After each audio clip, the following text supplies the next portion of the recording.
नमस्कार दोस्तों, आप देख रहे हैं टीवी 30 इंडिया और मैं हूं आपके साथ राजदीप तोमर। टीवी 30 इंडिया का काफिला आ गया है सादाबाद विधानसभा क्षेत्र के अंतर्गत और यहां पर हमारे बीच में मौजूद हैं यहां के चेयरमैन रविकांत अग्रवाल जी, जो कि भारतीय जनता पार्टी से जुड़े हुए हैं। तो हम उनसे बात करेंगे और जानेंगे आगामी जो चुनाव आने वाला है उसको लेकर क्या कुछ तैयारियां हैं भारतीय जनता पार्टी की सादाबाद विधानसभा क्षेत्र में। अग्रवाल जी, आपका स्वागत है टीवी 30 इंडिया पर। बहुत बहुत धन्यवाद।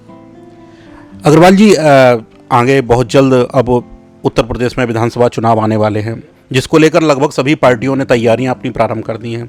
और सादाबाद विधानसभा एक अपने आप में बहुत महत्वपूर्ण विधानसभा है, क्योंकि ये कई जिलों की सीमाओं को टच करती है। आलू का क्षेत्र है और कई सारे जो है आंदोलन, जो कि जाट आंदोलन है, वो यहाँ से प्रारंभ हुए और जो राष्ट्रीय लोक दल है उसकी एक बहुत मजबूत गढ़ माना जाता है।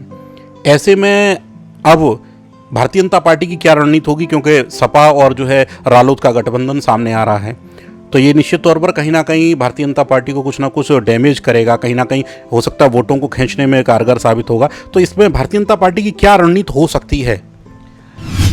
इस विधानसभा चुनाव में भारतीय जनता पार्टी की रणनीति बूथ स्तर तक हमारी सब कार्यकर्ता लगे हुए हैं, खास तौर से सादाबाद विधानसभा, क्योंकि पिछली बार सादाबाद विधानसभा में बीएसपी के विधायक बने थे।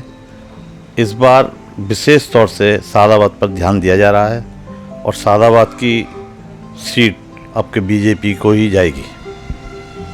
एक चीज़ और है, जैसे कि अब चर्चाएं चल रही हैं, जो पिछली बार बहुजन समाज पार्टी से जीत कर आए थे रामवीर उपाध्याय जी, और वो यहाँ के विधायक वर्तमान में हैं, क्या उनको या उनके परिवार के किसी सदस्य को बीजेपी उतार सकती है? नहीं, इस बारे में भी कुछ कहा नहीं जा सकता। ये पार्टी का जो भी निर्णय है, जो भी निर्णय पार्टी का आगे आएगा, क्या उनके दिशा निर्देश हैं, किसको लाती है पार्टी, क्योंकि सपा बसपा या लोकदल का गठबंधन यहाँ रहेगा। बसपा बहुत कमज़ोर स्थिति में है। केवल एक हमारे जो विधायक जी हैं रामवीर उपाध्याय जी, केवल उनका व्यक्तिगत वोट ज़्यादा था, इसलिए बीएसपी को वो जीते थे और अब के बीजेपी को ही पूरा चांस मिलेगा और भारतीय जनता पार्टी का ही विधायक यहाँ से बनेगा। ये जो क्षेत्र है ये किसानों को रिप्रेजेंट करता है। सबसे ज़्यादा यहाँ पे किसानी से जुड़े हुए लोग हैं, आलू की फसल से जुड़े हुए लोग हैं। और अभी क्योंकि जो कृषि कानून सरकार लेकर आई है उसको लेकर किसानों का एक बड़ा भारी विरोध चल रहा है, सरकार से टकराव जैसी स्थिति पैदा है। ऐसे में क्या लगता है, वो किसान बिल और सादाबाद विधानसभा क्षेत्र का कोई कनेक्शन हो सकता है, वो कहीं ना कहीं बीजेपी को नुकसान दे सकता है? तो कुछ सही बात तो जो है, जो किसानों का जो आंदोलन हो रहा है उसमें आप देखिए कि उसमें उत्तर प्रदेश की भागीदारी बहुत कम है। उसमें केवल हरियाणा और पंजाब के ही लोग ज़्यादा हैं। किसान विरोध जो कर रहे हैं वो हमारे यहाँ के विरोध नहीं कर रहे, वो भी उसमें भी किसान नहीं है। पंजाब और हरियाणा के जो वर्ग विरोध कर रहा है वो व्यापारी और आड़तिया वर्ग है। किसानों का उसमें कोई भी वो नहीं। किसान इस हित, ये किसान का जो बिल है ये किसी को भी पता ही नहीं है कि इसमें है क्या। जो हमारे यहाँ के किसानों से अगर हम बात करते हैं कि इस बिल में क्या है, तो उन्हें कुछ जानकारी नहीं है। उनको बरगलाया जाता है किसी तरह से इसमें ये, जबकि इसमें कोई भी काला कानून नहीं है। ये केवल व्यापारी जो आड़तियाँ हैं उनको नुकसान हो रहा है और वही लोग, खासतौर से पंजाब के हरियाणा के लोग, वही लोग इसका विरोध कर रहे हैं। बाकी उत्तर प्रदेश में इसका कोई भी असर नहीं है। ये पूरा जो क्षेत्र है यहाँ पे चांदी के व्यवसाय भी बड़ा फेमस है और भी कई सारे व्यवसाय हैं जो यहाँ से ऑपरेट होते हैं।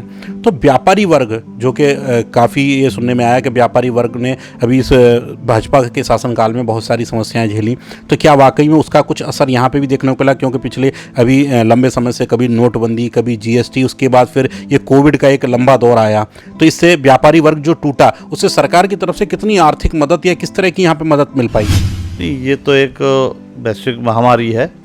इसमें केवल ये नहीं है कि केवल अपने क्षेत्र में कोई परेशानी हुई, जबकि सबसे कम केस उत्तर प्रदेश में हुए। उत्तर प्रदेश में भी हाथरस जिले में सबसे कम केस हुए।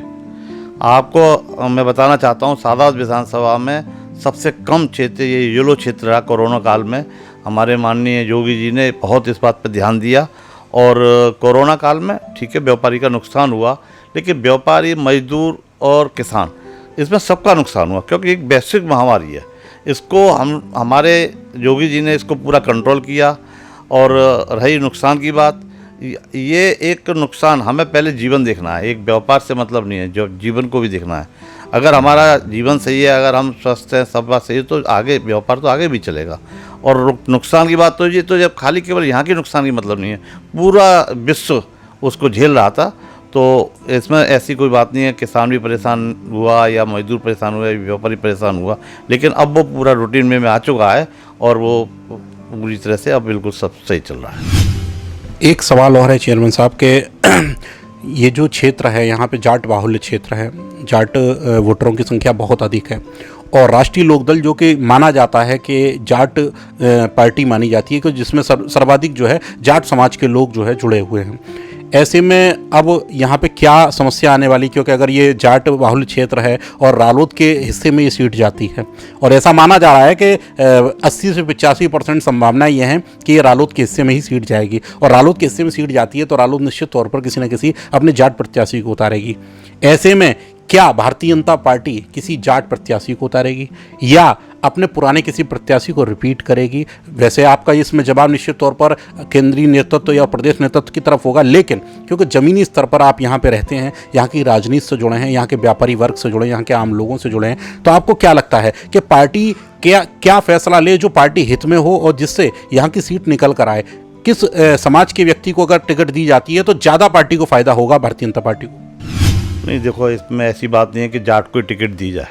लोकदल बनाम जाट, लेकिन भारतीय जनता पार्टी में ऐसी बात नहीं है कि जैसे लोकदल में जाट को दी जाती है और भारतीय जनता पार्टी में सभी वर्ग के लोग हैं, इसमें किसी को भी टिकट दी जा सकती है और वो प्रत्याशी जो भी होगा वो यहाँ का लोकल होने का ही चांस है।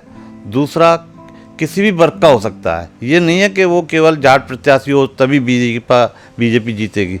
अगर वो ब्राह्मण भी हो सकता है, वैश्य भी हो सकता है, या आपके ठाकुर भी हो सकते हैं, जाट भी हो सकता है, कोई भी वर्ग हो, वो तो एक बीजेपी हमारी पार्टी के जो होता है, पार्टी का नाम है, पार्टी की वजह से वोट मिलता है। व्यक्तित्व भी ज़रूरी है, जो प्रत्याशी को वो भी अच्छा होना चाहिए, प्लस पार्टी। आपने देखा होगा जो भी है वोट मिलता है पार्टी के नाम पे ज़्यादातर मिलता है, एक यहाँ का व्यक्ति के ऊपर होता है, एक पार्टी के नाम पे। इसीलिए ये ज़रूरी नहीं है कि जाट को भी टिकट मिले। लोकदल ही एक ऐसी पार्टी है जिसपे केवल जाट को दी जाती है। आपने पहले देखा होगा कि जाट बाहुल क्षेत्र है, ये ज़रूरी नहीं है जाट भी जीते हो। आप पिछले रिकॉर्ड अगर हम देखते हैं तो पहले छावी मियाँ भी जीते थे और जाट प्रत्याशी, सबसे पहला जाट प्रत्याशी जो जीता था वो भारतीय जनता पार्टी से जीता था। चौधरी विजेंद्र सिंह से जब जीते थे तो भारतीय जनता पार्टी से पहला जाट प्रत्याशी यहाँ से जीता था सादाबाद में। और ये अब के भी ये ज़रूरी नहीं है पार्टी क्या निर्देश देती है, किस वर्ग के लोग को देती है, किसी को भी देगी, लेकिन भारतीय जनता पार्टी के नाम पर भी वोट मिलता है और यहाँ का जो आज प्रत्याशी होगा उसका भी व्यक्ति होगा, उसका व्यक्तिगत प्रभाव होता है, उसका भी यहाँ आपस में क्या गुडविल होती है उस पर भी वोट मिलता है। इसलिए भारतीय जनता पार्टी निश्चित जीतेगी। ये थे हमारे साथ सादाबाद चेयरमैन अग्रवाल जी, जिन्होंने बहुत महत्वपूर्ण बातें बताई, जिन्होंने बताया कि पार्टी नेतृत्व जो फैसला लेगा उसको लेकर ही यहाँ पे प्रत्याशी चुना जाएगा और वही प्रत्याशी जीतेगा। और ये बार बार कह रहे हैं अग्रवाल जी कि यहाँ से भारतीय जनता पार्टी की ही जीत होगी, क्योंकि ये राष्ट्रीय लोकदल का क्षेत्र माना जाता है, यहाँ पे जाट बाहुल्य क्षेत्र है। तो सीधे तौर पर उनका कहना है कि ऐसा कुछ भी नहीं है कि जाट ही भारतीय जनता पार्टी उतारे तभी जो है लोकदल से जो है टक्कर ली जा सकती है। किसी भी जाति को के प्रत्याशी को भारतीय जनता पार्टी उतारेगी, लेकिन यहाँ से जीत भारतीय जनता पार्टी की हुई, ऐसा कहना है चेयरमैन साहब का। हमने बात की और बहुत सारी महत्वपूर्ण बातें आप तक पहुँचाई।